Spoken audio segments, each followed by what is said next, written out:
Power जो है ये 1 है। अगला पार्ट भी इसी तरह से, पी ऑफ जेड, इसमें क्या है 2z³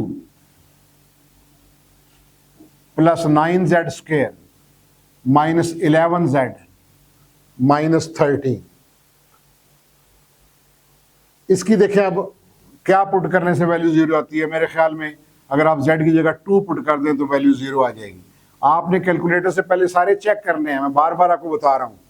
पहले कैलकुलेटर से z की जगह 1 पुट करके चेक करेंगे, फिर -1, फिर 2, फिर -2। जिस पे 0 आ गया वो आपने यहां लिखना है, बाकी लिखने की जरूरत नहीं है। तो put z equal to 2, p of 2, ये बन गया 2 इंटू 2 का क्यूब, 9 इंटू 2 का स्क्वायर, 11 इंटू 2 माइनस 30। ये 2 का क्यूब 8, 8 इंटू 2 16, 2 का square 4, 4 into 9 plus 36, minus 11 into 2 22 और माइनस 30।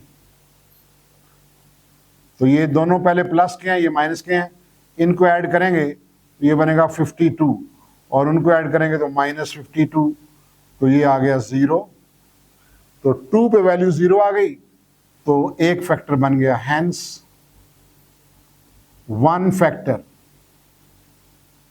इज z में से इसको माइनस कर दें, z माइनस 2, एक फैक्टर आ गया z माइनस 2। अब बाकी फैक्टर ढूंढने के लिए फिर वही सिंथेटिक डिवीजन। नाउ बाय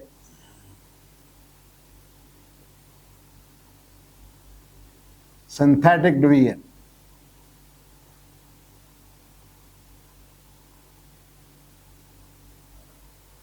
पहले इस पोलिनोमियल के कोएफिशिएंट, सबसे पहले बड़ी पावर क्यूब का कोएफिशिएंट 2,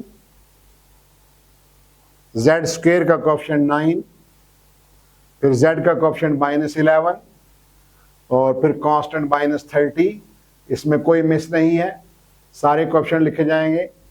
और रूट क्या निकला 2, जिसपे वैल्यू 0 आई, 2 से डिवाइड, पहला नंबर इसी तरह नीचे, इसको इस रूट से मल्टीप्लाई, 2 2 ज़ार 4, अगले नंबर के नीचे दोनों को ऐड करेंगे 13, 13 2 ज़ार 26, फिर दोनों को ऐड करेंगे 26 माइनस 11 15, 15 2 ज़ार अगले के नीचे 30, फिर दोनों को ऐड करेंगे तो 0, तो आखिरी रिमाइंडर 0 आ गया। तो डिवीजन एग्जैक्ट हो गई। तो depressed polynomial, depressed polynomial is, उसकी डिग्री इस पोलिनोमियल की 3 थी और जो डिप्रेस्ड बनेगा उसकी डिग्री 2 होगी, यानी z स्क्वायर से शुरू होगी। ये z स्क्वायर का कोएफिशिएंट, ये z का कोएफिशिएंट और ये कांस्टेंट, तो ये बन जाएगा 2z square plus 13z plus 15। अब इसकी अगर मिड टर्म ब्रेक होती है तो मिड टर्म ब्रेक करके बाकी के फैक्टर बना रहे हैं, वरना फिर क्वाड्रेटिक फार्मूला लगाएंगे तो इसकी मिड टर्म ब्रेक हो जाती है। ये 15 2 ज़ार 30, दो नंबर ऐसे ढूंढेंगे जिनको ऐड करें तो 30 आए, सॉरी मल्टीप्लाई करें 30 आए, ऐड करें तो 13 आए, वो है 10 और 3। तो इधर साइड पे लाइन लगा के मैं इधर फैक्टराइज करता हूं, 2z square plus 13z plus 15, 2z square, इसके दो फैक्टर बनेंगे, 13z को लिख सकते हैं 10z प्लस 3z, ऐड करेंगे तो 13 प्लस 15। पहले पेयर में से 2 भी कॉमन, z भी कॉमन, बाकी बचेगा z प्लस 5।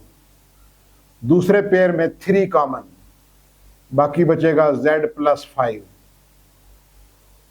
दोनों में z प्लस 5 कॉमन, बाकी बचेगा 2z प्लस 3 और z प्लस 5 कॉमन। तो दो फैक्टर आपने देखा यहां से बन गए और एक फैक्टर पहले बना था, वो कौन सा था, z माइनस 2। तो p ऑफ z, आपने पोलिनोमियल को p ऑफ z से डिनोट किया था, ये वाला पोलिनोमियल p ऑफ z, इसके 3 फैक्टर बन गए। पहला बना था z माइनस 2 और बाकी के 2 ये वाले बन गए 2z plus 3 into z plus 5। तो ये था क्यूबिकल पोलिनोमियल को फैक्टराइज करने का तरीका। अगले जो 2 पार्ट्स हैं वो बहुत आसान हैं, वो दोनों क्वाड्रेटिक हैं, यानी उनमें मैक्सिमम पावर 2 है। जिस पोलिनोमियल में मैक्सिमम पावर 2 हो उसको क्वाड्रेटिक पोलिनोमियल कहेंगे, या डिग्री उसकी 2 होगी। तो इसको फैक्टराइज करने के लिए सिर्फ मिड टर्म ब्रेक अगर होती है तो करें, अगर मिड टर्म ब्रेक नहीं होती तो क्वाड्रेटिक फार्मूले से कर लें, जिस तरह मैंने पार्ट नंबर 5 में आपको बताया था क्वाड्रेटिक फार्मूले से। तो इन दोनों में मिड टर्म ब्रेक हो जाती है। ये देखें, जेड स्क्वायर का कोएफिशिएंट 1 है और कांस्टेंट 8 है, दोनों को मल्टीप्लाई करेंगे 8 आएगा। अब अपने 2 नंबर ढूंढने हैं जिनको ऐड करें 7 आए और मल्टीप्लाई करें तो -8 आए। तो आप इसको लिख सकते हैं Z square plus 8z minus z minus 8z minus z, ये प्लस 7z हो गया। पहले पेयर में z कॉमन, बाकी z प्लस 8, दूसरे में -1 कॉमन, बाकी z प्लस 8, दोनों में z प्लस 8 कॉमन, बाकी बचेगा z minus 1 into z plus 2।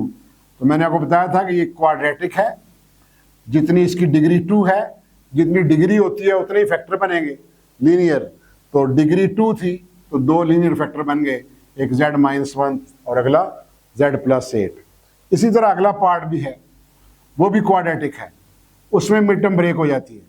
ये 4 11s आर -44 और ये दरमियान में b की वैल्यू -7। 2 नंबर तलाश करेंगे, मल्टीप्लाई करें -44 आए, ऐड करें तो -7 आए।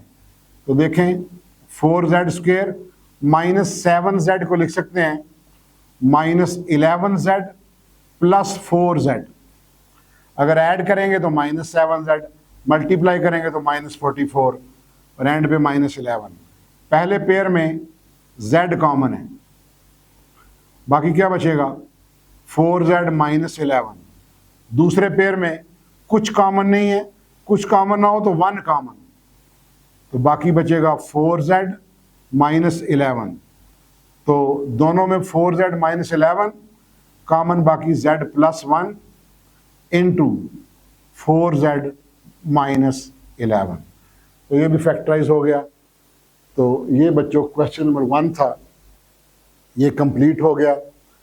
अब हम अगले लेक्चर में क्वेश्चन नंबर 2 से काम शुरू करेंगे। अल्लाह हाफिज़।